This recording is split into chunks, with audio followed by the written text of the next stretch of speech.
chaud bouillant. Eh bien, nous revoilà, encore une fois de plus, pour un nouvel épisode de Chaud Bouillant. Et donc aujourd'hui, on va faire l'épisode en anglais. So I'm going to switch to English because we're going to have a host coming from the US. We're going to have a chat today with Jordan, who I came across in a way in New York City when I was living there. And he was working at the time for Nordic Approach, when they were implementing business in the US. So today I'm super excited because he's going to introduce himself, but he has a lot of knowledge in coffee sourcing and a lot of different stuff that I'm not always aware of. So it's definitely a good opportunity for us to speak about a few stuff. So I see the first viewers joining right now. I hope Jordan is going to join us anytime soon. And then, of course, you can restream this and every previous episode on YouTube and also on the Instagram Live IGTV section on this account, so on Instagram. So I'm going to have to wait a little. I see that Jordan has joined. So we're going to connect in a minute and continue with this exciting talk, I hope. So I'm going to try to connect right now. Let's see how it works.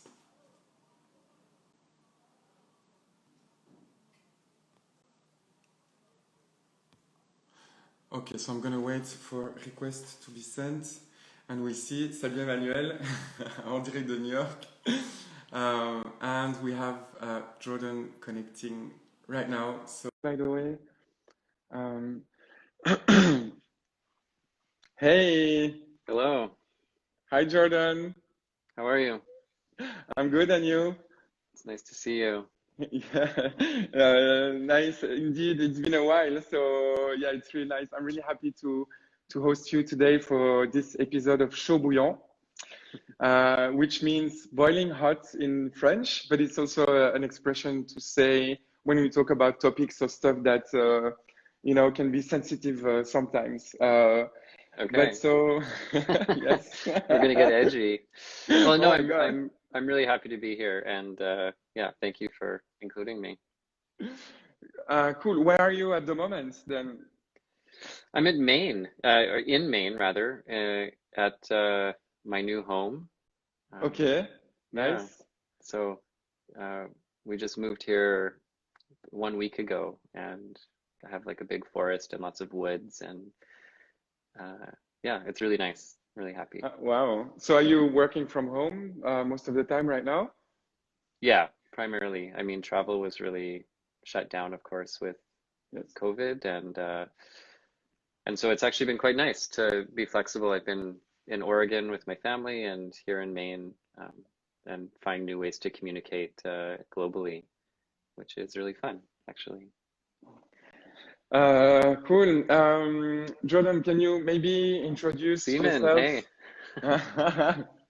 Can you maybe introduce yourself for people who don't know who you are and that might watch this video now or later? Yeah, so just kind of a quick intro to myself, I guess. Yeah, I've been working in coffee for, 10, 12 years now, I guess. And my story in coffee is very straightforward. I started as a barista in Montreal, and I was, kind of lucky to be in the right place at the right time, and got connected with some people who are now, very influential in the specialty industry, and they, gave me a lot of space to kind of move and be curious and explore. So I started at a cafe called Café Myriade in Montreal, which at that time was owned by Scott Rao, who of course now has a big following. And it was a very exciting time to be at Myriade because Scott was, innovating a lot in the cafe space, in terms of like getting his extraction stuff and publishing his books and thinking about service. And it was a really amazing open window into how specialty coffee was taking shape at that time, in a time when it was still quite young and still finding an identity. And the transformative moment for me was really when there was a talk by a woman named Mia Hansen, who has worked in lots of different roles in the coffee supply chain. But at that time, she was the green coffee buyer for 49th Parallel, who's a roaster in Vancouver. And she came to the cafe and gave a talk to, the staff and some of the community. And it really kind of just opened my eyes that coffee is something that comes from a place, and there are people who make it. Um, and I mean, it sounds kind of simple to say so now, but at the time, it really transformed my thinking, and it made me realize that there's this whole world kind of below the surface. And I was focused at that time just on, brewing a great cup and kind of understanding that part of coffee. And I realized there's so much more to know. And that set off a chain of curiosity and learning. Um, and then from then I went on to, help start roasteries in Montreal. And then I moved to New York to work with an amazing quality focused roaster called Parlor Coffee. And with them, I was working in some of their sourcing and green coffee buying and quality assessment. And that was really fun. And immediately after I was at Parlor, I started working at a company called Nordic Approach, which I think for your audience is pretty well known. Yes. It's a green coffee importer at the highest end of specialty. I think very present in the coffee community and in Europe, and a really great group of people. And has been around for quite a long time. So they kind of know what they were doing. And I learned so much working with them. And yeah, so that's kind of brings me pretty close. In the summer, I moved over to being kind of like a freelance consultant, contract coffee guy. And my current work is focused in Colombia, where I work with a very large and quickly growing coffee producer. It's a company. It's not an individual, so it's a really amazing group of agronomists and farm workers, business people, people all across, every role in the coffee industry up to export. And that's been, learning a lot that way, and that's a step outside of my normal kind of high-end specialty role. So I'm also learning a lot there.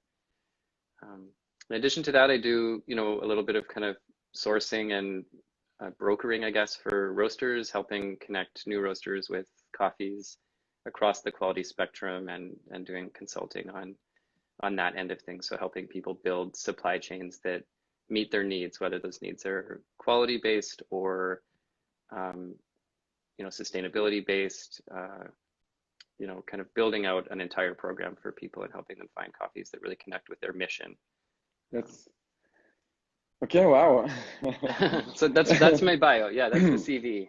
Yes. Okay. Cool. But so so the idea of this talk and session is because on a personal level, a professional personal level, I'm not really aware of all the steps you work in, meaning like what happens on the importing side and as being a importer, broker, sourcer.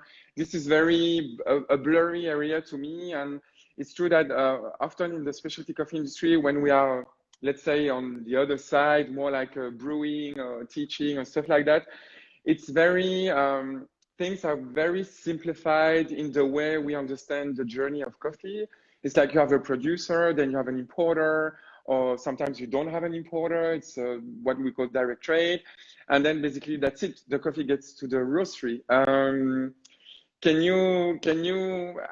I feel the more I talk with people during the sessions, the more things get very complex in a way. And Yeah. it's not that easy, I guess.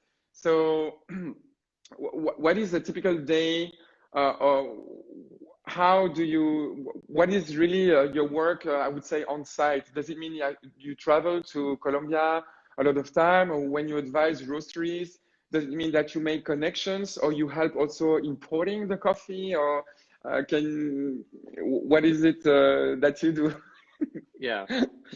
No, it's a great question, and you're right. There's a lot of kind of complicated details, and there's also a lot of, like you're hinting at, some language around things that tends to simplify the coffee supply chain or the coffee value chain. And I think on the one hand, some of that language is helpful because it kind of describes a different way of having coffee relationships, and it avoids lengthy explanation, because it's very easy to kind of get caught up in the details. And Yeah.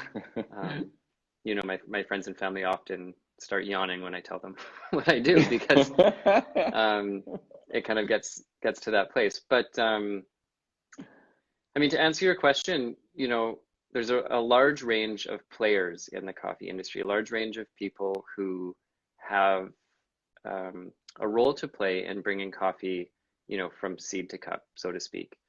And my role currently is kind of finding, I mean, the two things that I do, one is finding roasters for coffees. So working with producers and helping them find markets for coffees. And so that sounds as simple as, you know, calling my friends who are coffee roasters and saying, hey guys, do you want to buy these coffees?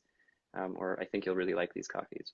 But more than that, it is a lot about kind of building the relationships with importers. So, you know, these are companies that act as freight companies, as financing companies, and logistics. And essentially, what the role of an importer is to buy coffee from an exporter, arrange shipment, bring it to the country of destination, and then warehouse that coffee.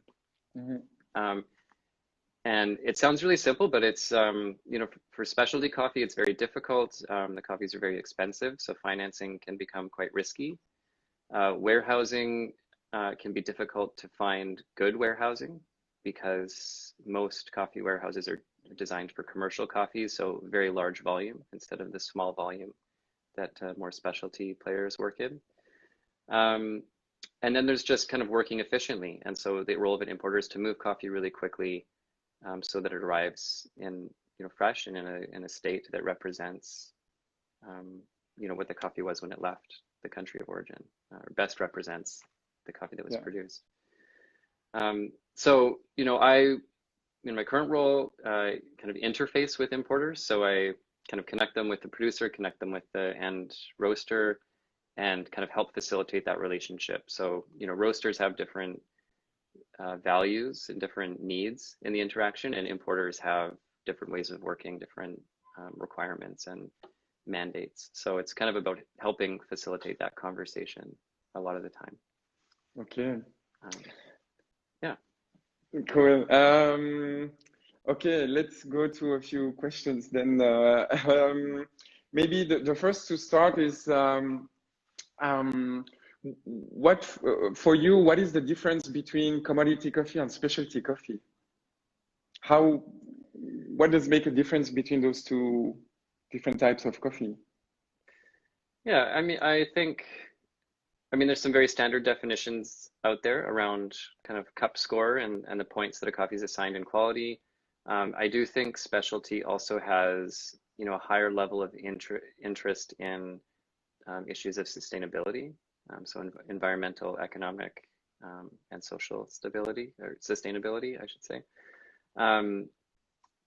And commercial coffee is, you know, traded in different ways. It's generally lower quality and has a much broader range of metrics that it's trying to meet. Specialty coffee is expensive, it tastes great, and it represents values of things like traceability, high cup score, maybe unique processing, unique variety. That's kind of generally how I make the distinction. I mean, you know, you can say specialty is everything 85 plus in the cupping score. I think that oversimplifies things, because there's coffees produced commercially that I would cup, you know, 87, 88 points. And then there's also coffees produced in specialty that I think are terrible in terms of cup quality. And so, you know, for me personally, and I guess this is getting to your point of being a little bit controversial maybe, is I really think, I like to think about coffees that are distinguished by values. So coffees that are distinguished in terms of specialty by, you know, having an environmental, social impact, having an economic impact, as opposed to strictly being a cup score difference. And commercial coffees, things that are, you know, produced without the same intention, although sometimes they are, and that's, you know, it gets complicated.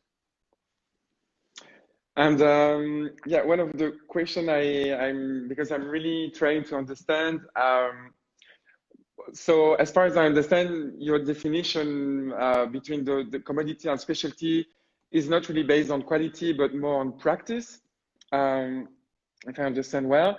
But not only, I would say, but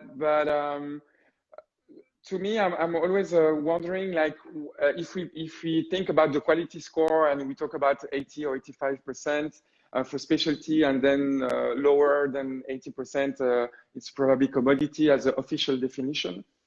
I'm always wonder, is it what is in between in terms of quality or trading practice when it comes to coffee that are not specialty, or that may be below 80% on the CA score sheet or whatever, but that are not also the pure commodity in the worst way it can be. What exists in between? Because it's very, to me, very complicated to understand. Is there different level of quality or practice in commodity coffee, for instance, if we consider that specialty ticks all the boxes? And how does this happen? Who decides what is better and not, if the score sheet and stuff like that are not at the center of the attention for that practice? You know, it's a really interesting question, and it's not that simple to answer. But one way of answering that question would be to think of specialty and commercial coffees as coffees that are traded differently. So commodity coffee may be produced or sold for a specific market or to be traded in a specific way, where specialty coffee is maybe produced and assessed looking for traits that have, you know, either quality, high-end quality at stake, or issues of sustainability as part of the kind of package of the coffee. So they kind of move in different avenues and are intended for different audiences. You know, it is very possible to taste coffees that are produced for the commodity market that you might think are great coffees and might be specialty in terms of cup score. But you may not be presented them as a specialty roaster because you're looking in different places and working with different people. Okay. And is there like, if you talk about, again, maybe about commodity, how does added value, because I'm always told the commodity coffee is based on the exchange, on the sea market. And sometimes I feel like people, I don't know, here in Belgium, you have like old school roasteries, and they have like, they buy obviously commodity coffee, but in an old way. So they still advertise, this is better, this is a specific blend, or this is Java and Mocha and Imperial or whatever. And there are different prices. And so I'm always wondering what type of beans can be behind this, and are those roastery paying a higher price when they buy green beans, or it's more them who add value and market those coffee differently? Do you have any experience in that? I mean, the short answer is probably yes. They're probably paying more for those coffees, but maybe not as much as you think that should be paid for them, or enough to, you know, have a remarkable impact on the production side. And yes, they're probably putting a lot into marketing those coffees and kind of building a product for them to sell them as something that is distinguished. You know, and I think what you're hinting at in your question is, you know, maybe a more commercial roastery or coffee company kind of co-opting the language of specialty and co-opting the language of direct trade in order to capitalize on that market. You know, now that specialties, you know, build this amazing market for people that are interested in very special coffees. So it, you know, yeah, I think that answers your question. But so, okay, if you think I mean, about I think the thing I want to say, Thomas, is that I'm not an expert in commodity trading, and I'm not an expert in, you know, the C index and, you know, those kinds of futures contracts and that kind of stuff. It's very complicated and it's very confusing. And, you know, I mean, that is part of why that system of trading is really left to traders and people that act, you know, similarly to in the stock market. Trying to find a good deal. And I think the important part of understanding the C market is that it's controlled by, you know, people interested in finance and, you know, large commodity traders whose interest is in having the best value for their product, and that means lower prices. And so, you know, coffee producers generally are more disadvantaged in that kind of transaction.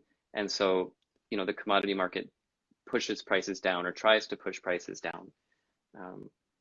And Yeah, yeah, definitely. But this is very complicated to me to approach people who do a pure commodity. So that's why I have people who work in specialty, and I'm asking questions about commodity, and every time they're like, "I'm not a commodity specialist," which makes sense. But it's just sometimes, to me, it's still complicated to have people in commodity willing to join this talk and talk about it, because it seems it's a whole different world and a complicated hidden world. And as you said, like the producer is definitely not benefiting from that way of trading coffee. But to me, it's just sometimes I try to understand what is the option as a roaster when you don't buy specialty. Does it mean that you go to a warehouse and you have a catalog of price and then you have slightly different price because maybe some exporter add premiums? They consider that bigger beans is more expensive than smaller beans, or maybe the opposite, I don't know. Or that they can sort out, I don't know, to create added value in the dry mill or at the expense of the producer, actually. But is there something that can happen still to differentiate prices? And that's that moment before a roaster buys coffee on a catalog, or I don't even know what is the process. yeah, and I really understand your kind of questioning and your curiosity there. And I think a lot of us in the coffee world at every level also struggle with similar questions. And I have friends that work in the commodity market in commercial coffees, and they have similar questions about specialty. You know, why do you guys think these coffees are so special? Why do you pay so much money for them? You know, or why do you think that you, as a tiny roaster, paying such a high price for a coffee is actually impactful? Because, you know, I'm impersonating the commodity trader, but, you know, they're buying 50 containers, 100 containers of coffee. There's huge volumes of coffee. And, you know, moving the needle slightly by a penny or two or making investments in production, there is impact there. And that's important impact.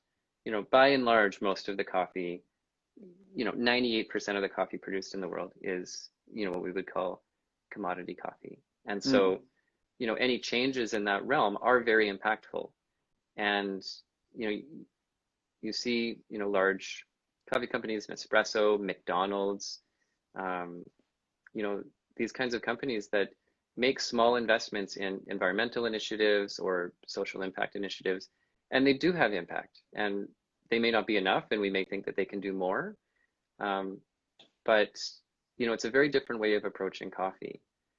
You know, and the other thing I want to kind of say on this subject is there's a vast diversity of ways that coffee is produced. And, you know, in Colombia, we have a great example of where a small producer with a couple of hectares, you know, 5-10 hectares of land can produce coffee and have a market for the coffee and have some options to sell their coffee, you know, maybe directly to a roaster, you know, through export and import partners, but they may also choose to sell the coffee, you know, to the national coffee buying body in Colombia or to a more commercial company like Nespresso. And, you know, but that's not the case everywhere. In Ethiopia, for example, we have smallholder producers that have tiny amounts of coffee in production and don't have access because of government regulation and trading regulations to actually sell their coffee individually to a roaster.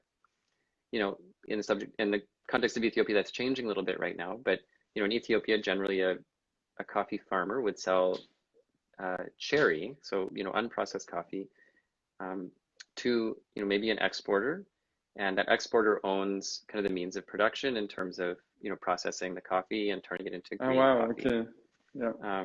You know, and then that coffee is moved to Addis, and then maybe it's sold by the exporter to an importer, but it could also be sold to another broker intermediary before it moves on to an importer. And every country is different, and every coffee producing country has nuance. Brazil has these giant farms and have direct access to markets. You know, and some, you know, of these larger producers, they produce exportable grade coffee and may export it themselves. Mm. So this is why, you know, it becomes very difficult to find a strict definition for specialty, because it may mean something different in Colombia than it does in Ethiopia, than it does in Indonesia or Vietnam or Brazil. And so it's why, you know, strictly focusing on cup score can't be the answer, because, you know, you could find coffee produced, you know, in a commercial way that isn't traceable but has a high cup score. Or you could find a coffee that's traceable to a producer and has a really great story, and the coffee doesn't taste good. And, you know, how do we define that distinction? Yes. Very, Yes. very challenging questions, and, you know, there's a lot of people involved. And do you think that coffee become okay? A few questions, but do you, is it the good guys against the bad guys? So it's a, well, I guess it's not really that simple. It's a more complex business. But my question is also, as a producer, you have to sell to the C market also. It's impossible to produce only specialty. So it's kind of both way of trading coffee seems necessary. Is it the case according to you? Right. Well, I just want to clarify something. I mean, I don't think you sell coffee to the C market. The C market isn't Yeah, sorry. a buyer. No, and I'm not trying to be I'm not trying to be pointed here, but what I mean is that, you know, there are lots of markets that a producer would have access to. And so to return to my previous example, you know, in Colombia, you may be a coffee producer and, you know, have 10 hectares of land, and you might produce, you know, 20 bags of coffee that is considered specialty and can achieve a high price. And so you may be able to choose the buyer for that coffee through a relationship you might have. But then you have all of this other production that didn't reach the quality standard. And you'll have other markets for that. Maybe it's, you know, Nespresso. Maybe it's the FNC, which is the National Coffee Association in Colombia. Maybe it's Starbucks, you know, and there's lots of different options for coffees that kind of hit different metrics. And one of those metrics is cup score, but another one might be, are you, you know, fair trade certified? Are you Rainforest Alliance certified? You know, or do you just have the right relationships? Yes. So yeah, go ahead. No, tell me. No, it's okay. It's I mean, to answer your question, right, you have, you know, you can't support coffee only on specialty, and I think that is true. There is, every coffee producer has a range of production, you know, whether it's high-end specialty or medium specialty and lower end coffees, undergrades, they're called sometimes. I think one of the fascinating things about the coffee industry is that every coffee bean that is produced is sold, and every coffee bean that is produced is roasted and consumed somewhere. And it's a really fascinating puzzle to think about, because there's so much coffee in the world. And whether it's the worst coffee you've ever seen, I've seen some terrible coffees that are mixed with stones and string, and it's, you know, you would look at it and think it's rotten garbage, and that coffee is bought and sold somewhere. Wow. And, you know, and then the most beautiful coffees in the world too might come from and are bought and sold. And it's a matter of price and a matter of timeline. And, you know, I think the issue of that you're trying to get at is that generally the scale is tipped towards keeping prices lower than really rewarding higher prices for coffee. And that the low end, or kind of the standardized pricing for coffee globally, is below a cost of production for producers and below what is actually sustainable for coffee production, and helping coffee producers achieve a reasonable livelihood. What are the solutions for that for producer when they have to sell under the cost of production? Does it mean that they grow other stuff to sustain in a different way, or that they have to put money on the table because it's lower than the cost of production? So in a way, they have to, what, you have 1 or 2 harvests a year to the best. So what does happen when you sell below the cost of production? What's the reality of a producer selling like that? Yeah, it's bleak. It's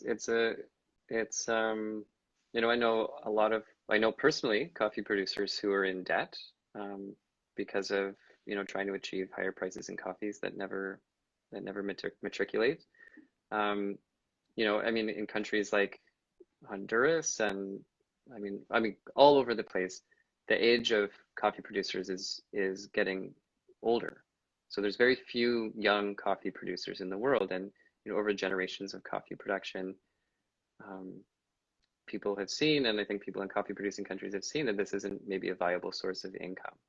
And so, farms are being abandoned wholesale. People are moving to cities to do other things, Wow. and or people live in poverty, and that is a reality of the coffee industry. What would be the biggest challenge for a young producer that would like to, how do you say, take over the family plantation and do a good job? What would be the right challenge to address to make it sustainable? I guess it's the specialty trade, but is there something specific like? I don't think it's necessarily the specialty trade. I think it's about understanding. It's about approaching coffee production with a business model, and it's about understanding, how much coffee you can produce at what quality level, and and choosing a market that's going to be sustainable for your production. So it may make sense for one farmer to produce coffee, at a pretty low score, say 80 points, 81 points, but be able to consistently achieve that price or that quality level, and know that that price is going to cover their cost of production, and then of course some income on top of that. That may be the solution for some coffee producers, depending on the type of variety that you're growing, if it's organic or not, what the farmland itself is like. I think for some people that's a sustainable solution. I think, for others, achieving, great coffees and being very quality focused can also be a way to bring in high income and offset costs of other losses, But producing beautiful coffee is generally, incredibly labor intensive, risky, and just difficult overall. And so, and specialty coffee is known for being a fickle market, and the market taste may change, leaving a producer who's invested a lot into producing coffee that way behind. So to answer your question, if I, is it like, what's the advice to a young coffee producer? I think the key to successful coffee production is a sound business model. And, I think there's a lot of challenges for people trying to produce coffee who don't have access to the resources that you and I might take for granted in terms of understanding business and understanding markets. Also, like, based on your experience, do producer taste coffee, and are they able to how do you say, to negotiate the price, or is there a problem of lack of education when it comes to coffee, actually, to be able to understand what you grow, and is it can you negotiate a better price or premium when you sell it? Yeah, I understand. And I think that exists for sure, right? I think there exists, what's the word, like a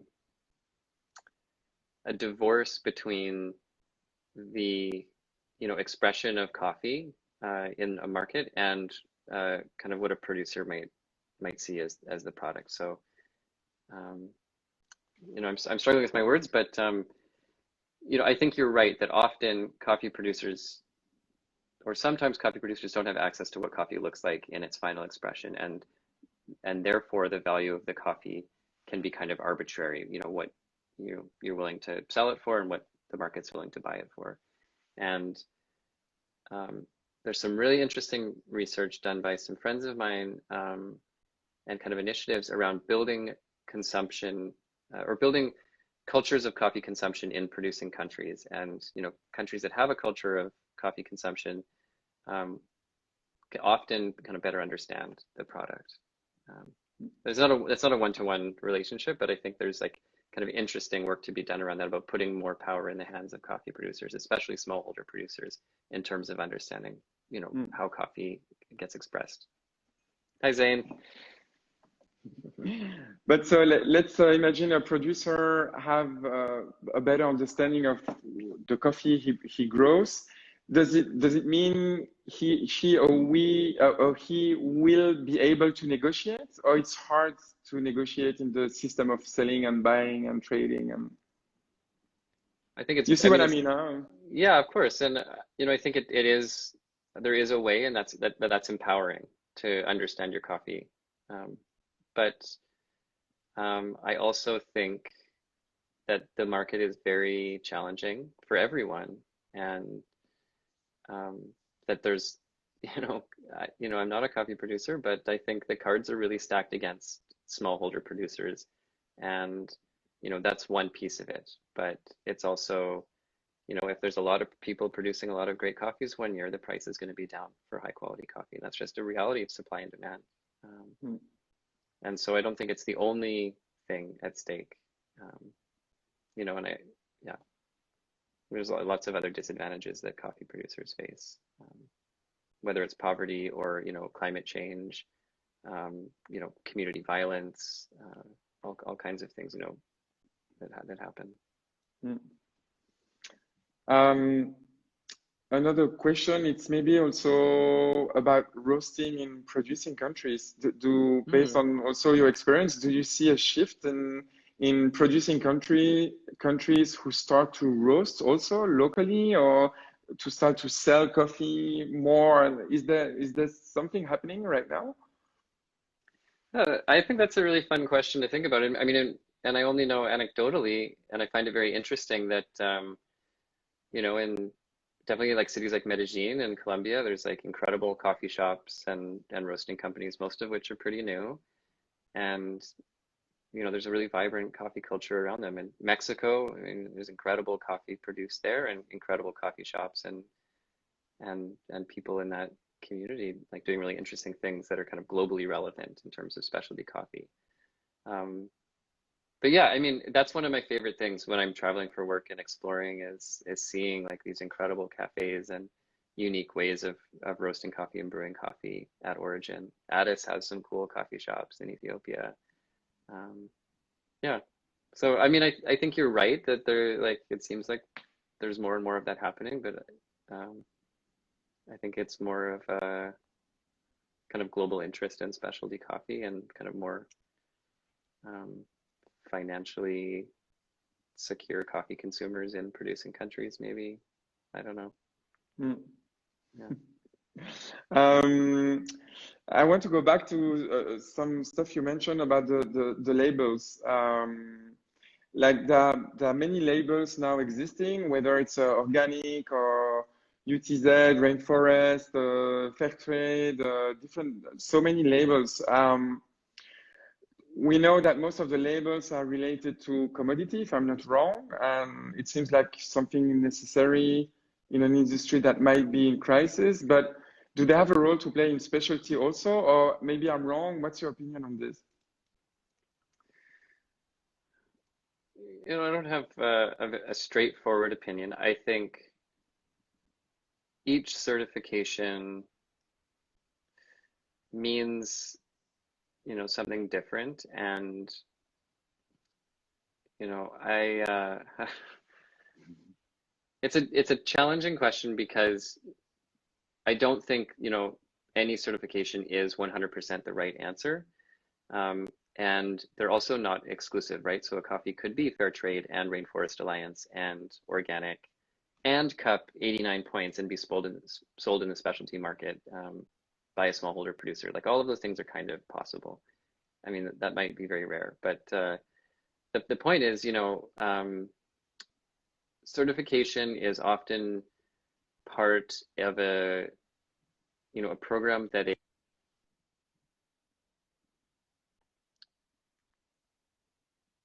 Wait, yeah, okay, you're back.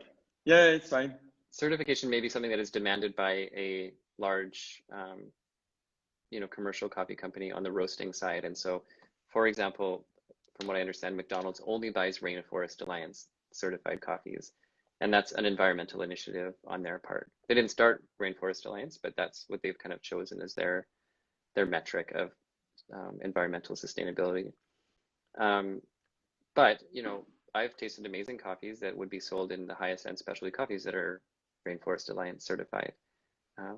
So it does, what does it mean? It means whatever the parameters of RFA actually are. It doesn't mean that the coffee is amazing. It doesn't mean the coffee is terrible. It doesn't mean that it's, you know, elevating a coffee producer to, you know, above the poverty line, but it doesn't necessarily mean it's holding them back either.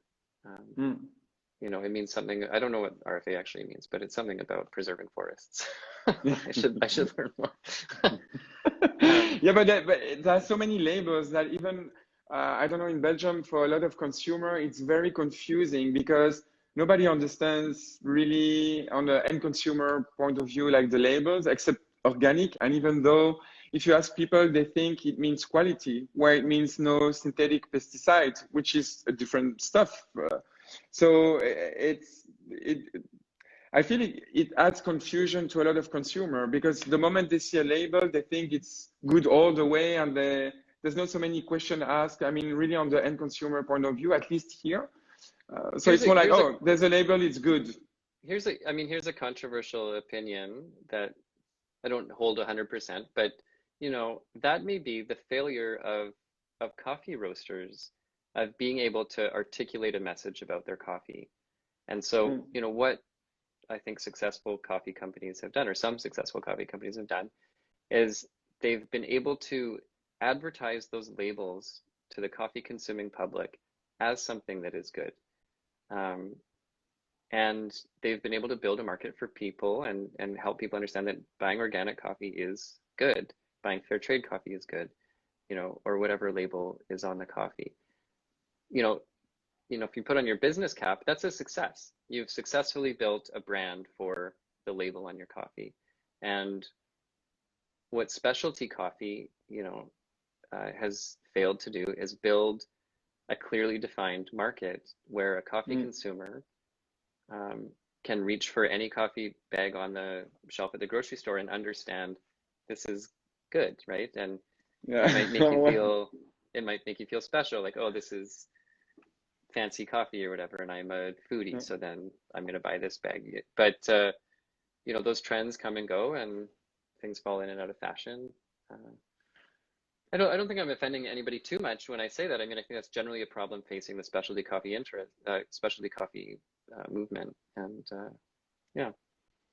So do you think there should be a specialty label, whatever it would mean to be created, and how is this even possible? Because it seems very complicated to, I don't know, create, manage, and monitor labels and values behind the label or anything related to that. So no, I don't think. I think the idea of specialty coffee is confused because it was confusing from the beginning. And this, you know, specialty coffee, third wave coffee, whatever, comes out of a group of like really driven and smart professionals who wanted to change the way coffee was bought and sold. And I think those people did, you know, something incredible, and they really changed the coffee industry. But I don't think it's the best possible expression of coffee trading and coffee value chains. I think there's lots of other things that are becoming more relevant in addition to cup score, or in addition to direct trade. Speaking of which, do you have any insight about, I hear more often the use of blockchain to be able to trace a lot of stuff other than the quality? Is this something that's going to see the daylight anytime soon? Because I feel I don't really understand how this could be implemented. Yeah, I mean, I don't either, to be honest. No one knows. No, I don't, and I wish that I did, and I feel like it's a blind spot. People ask me about it all the time, you know. And it seems on the surface to make sense, right? That the kind of the secure transfer of information about, you know, financial transactions in coffee and the transparency there, or like you said, which is really interesting, is kind of including lots of different bits of information in addition to quality in a transaction around coffee. And yeah, I have no idea how it's implemented. There's a few really interesting companies out there that are trying to do it, and you know, I think if someone figures it out, it's a great path. Yeah. But I'm sorry. I wish I could say more. No. I mean, it's because I also have seen a conference about it in Boston during the SCA show, and I was very confused because I'm not a blockchain expert, but to me it seems like an open information, but the tools to make it seems to me to have been implemented by companies. So at some point, something is still owned, but maybe I misunderstood, but it's still a bit confusing to me, those things. And it seems that producers have to be connected in a way to be part of this blockchain technology. So I guess there is more progress or study or research to be done, but it's a bit of confusing. Yeah. Back to another question, like also when we talked about marketing and you know, like maybe supermarket coffee using the same wording as a specialty high-end roastery, as stuff like that. As let's say, as someone, a non-coffee person willing to buy and make something good in buying better coffee, how is it possible? What information for you would be a trigger to say, okay, this is actually an information that makes a difference on a coffee bag? Let me explain. Like, I was working for a company who was basically advertising a lot about caring about the people and the quality and everything. Having the story of a cooperative, pictures of producers and a hospital and a small school. And then the price, the price they were buying coffee was below the cost of production. So as a consumer, you have the full story. And then the reality is that, I don't know how to explain that, but so as an end consumer, is there something that can help to really make a choice? Because it seems sometimes really hard to know what's going on, as simple as that. Yeah, and I mean, hopefully that's not intentional on the part of these companies, right? And hopefully it's not, you know, as malicious as we can make it sound, that it's about tricking and, you know, intentionally obscuring what the path of coffee really is. I don't have a quick answer for that question. I think, you know, in general, you know, smaller kind of quality focused roasters do work in better supply chains and with partners who share similar values.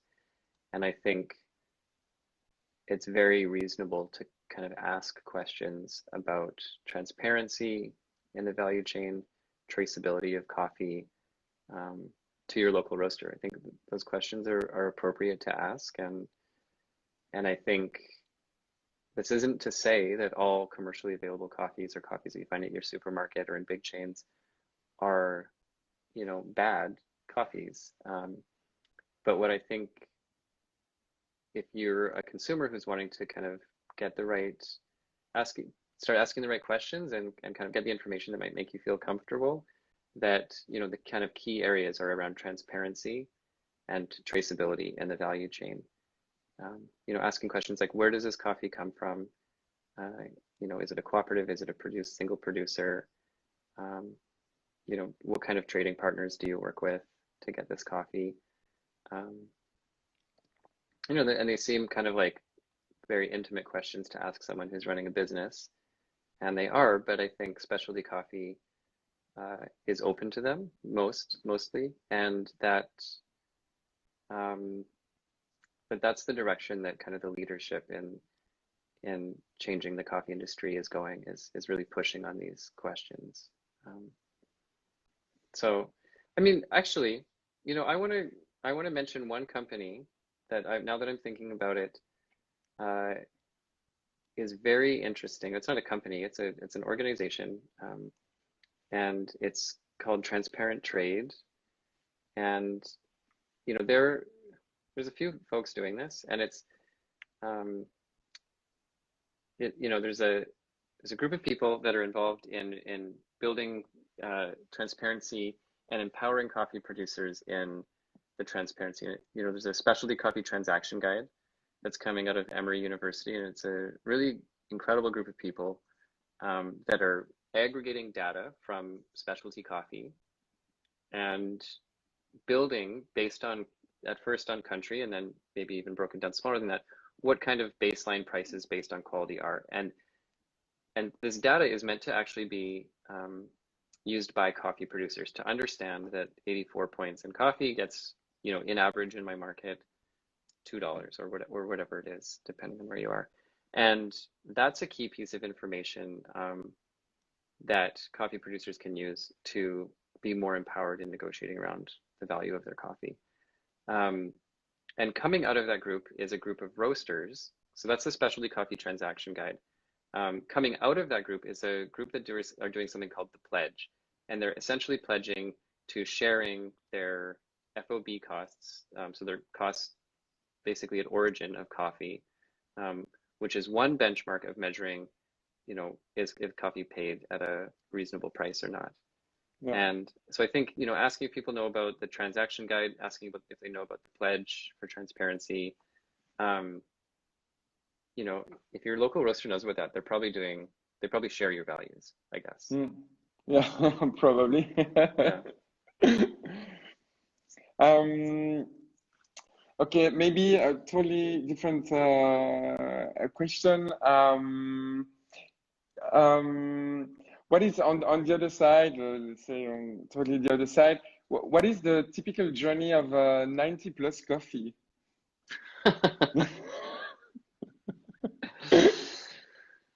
So I don't think there is one, and I mean, I think you know that too.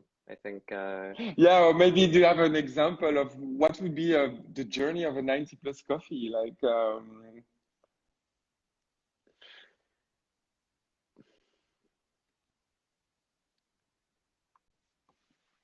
well, I mean, a 90 plus coffee would probably be a coffee that is produced with intention. So produced by a coffee producer, either large scale or small, that has an interest in unique variety and unique processing and care in processing.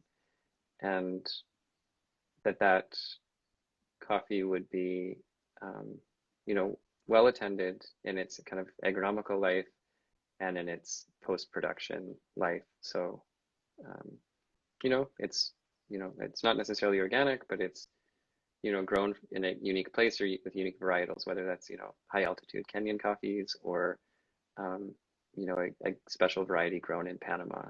And, then it would be processed with great care with someone who, by someone who has a lot of knowledge about coffee processing and a knowledge about the effects of, washing the coffee and fermenting the coffee and what that would do to its final expression. And then finally, I mean, the coffee would be, bought and sold fresh. So it would be produced and sold and brought to the consuming market in Europe or anywhere consuming market really rapidly, and then roasted and served quickly. That's kind of the story. I don't really care about these coffees, to be honest. No, but maybe a hidden question behind is that do coffee go in auction? Is this something common for coffee to be sold in auction, for instance? Is this... Yeah, sure. I mean, there's the Cup of Excellence, which is a kind of organization that was started to kind of help achieve higher value and demonstrate higher value for coffees.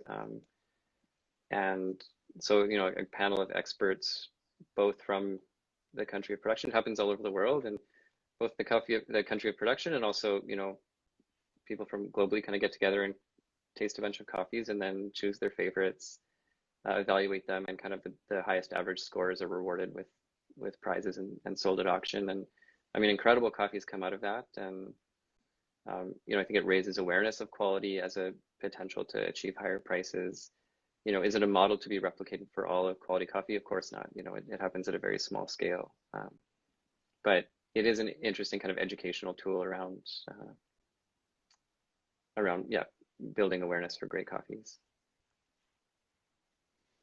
Okay, I think we're slowly going towards the end of this talk. We have a few minutes left, but maybe I had like two other questions.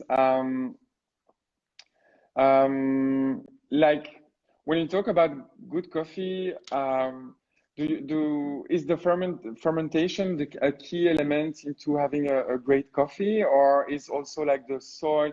well, of course, all of these elements come in the mix, but there's so much going on in fermentation and research and innovation and experimental fermentation. Do you think this is a new and a developing element that will bring more better coffee or crazy coffee or new experiences Sure, I think process-driven coffees, like you're talking about, can taste very remarkable, and so they can be kind of gateway drugs for coffee consumers, right? And having your first super funky natural might change your opinion of, as a consumer, what coffee might be. But I do not think that that is a sustainable and growth-oriented solution to coffee production. I think those coffees are difficult to produce. They're often bad. They're divisive. Not everybody likes them. And so, they have a place in kind of being like, whoa, that's a weird coffee. I didn't know coffee could be like that. But I don't think they're necessarily going to solve the kinds of problems that we're talking about. And since we only have 4 minutes left, I would love to shift the conversation, and kind of issue a challenge to specialty coffee roasters to think a little bit more broadly about how they're defining quality. And so, like, your question is, you're talking about processing, or what is a 90-point coffee, or, how do great coffees get made? And I think if we think about coffees outside of cup score and outside of, the cupping room, and kind of, this removed set of specialists tasting coffee, and think actually more about quality as inclusive of things like cost of production, things like environmental sustainability, things like transparency, and bringing those questions to the cupping table, bringing those questions to importers and exporters, and saying, what can we do that's going to kind of envelop a broader picture of our values as coffee companies, and invest in that. And so it may mean turning down the 89-point coffee that costs $5 a pound. It may mean opening up to a coffee that costs $3.50, but is bought and sold at a benchmark of paying above the cost of production to a producer. And to me, that's a much better coffee. I think that's a good coffee. And I think, the cup score is, it tastes nice, but it's not going to taste nice in 10 years when the coffee industry crumbles. Yeah, oh my God. No, but it makes sense. It totally makes sense, actually. The quality is not only about the taste, but more like a global, how do you say, practice or way of doing coffee in all those different aspects. There's lots of issues facing coffee producers, climate change, like I said, community violence, all kinds of things. And, investing in addressing the real problems that face coffee production in their unique circumstances is certainly a way forward. And, whether that's reforestation in one place, or, building schools and facilitating education in another place, we're really listening to what a coffee producing community is asking for in terms of, assistance, if any, or it maybe just means paying higher prices for coffees and letting it work itself out. I mean, that's also a very viable solution. But wait, because now I'm super confused, and I couldn't agree more on what you say. But so it means that specialty seems more obsessed with quality. Can we say that? And then that we can find good coffee in other networks of buying coffee, or? Absolutely, yeah. Okay. I think, speaking in very general terms, that specialty has kind of isolated itself in a world that focuses only on cup quality and the flavor in the cup. And I think there's lots and lots of other ways of thinking about coffee. And I would challenge, specialty focused roasters to think more creatively about how they're addressing issues of sustainability in their coffee value chains. And I'm speaking directly to roasters when I say that, because that's largely what my community is. And to coffee consumers, I would say, push your roasters to think creatively about those kinds of issues, and push yourself to better understand where coffee is coming from. Ask harder questions, and get to know your local roaster. Yeah. Okay, so I guess you kind of answered my last question. That was, what is the best coffee in the world? Oh Well, man, there's lots of wonderful coffees out there, and I mean that's also, that's kind of how we started this conversation, is there's a lot of questions to ask and a lot of coffees to taste and to think about and understand where they come from. And I think, yeah, I think the greatest coffee in the world is a coffee that tastes nice and kind of tastes good to you, but also is produced without harming anyone and produced kind of sustainably. And there's nothing really more, without getting into the complicated details, than we can say. But there's no one particular roaster or one particular coffee. I think there's a lot of people doing a good job, and I think there's a lot of coffees that taste great. Yeah. Okay, okay. I guess we reaching the end of the talk, but what can I wish you for the future? Sorry? What can I wish you for the close future?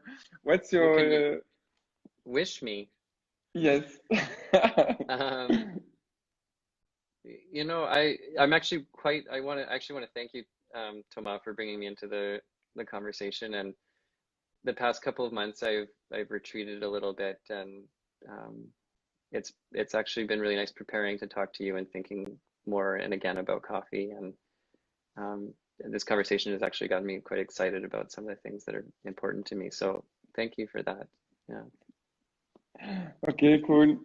But thanks for participating, and yeah, I don't know. I never know how to end the talk, so I guess we'll be in touch. And thank you very much, Yeah, it Jordan. sounds great, man. It's really great to see you, and I mean, thanks for hosting these things and asking the difficult questions. I think it's great, and I wish you the best of luck in continuing these conversations. Yeah. Well, same for you. Okay, cool. I Cool, guess man. we'll see each other in the coming years. I don't know when, but to be continued. Okay, cool. All right. Sounds great, Th man. Bye bye. Miss Thanks you. a lot, Jordan. Bye.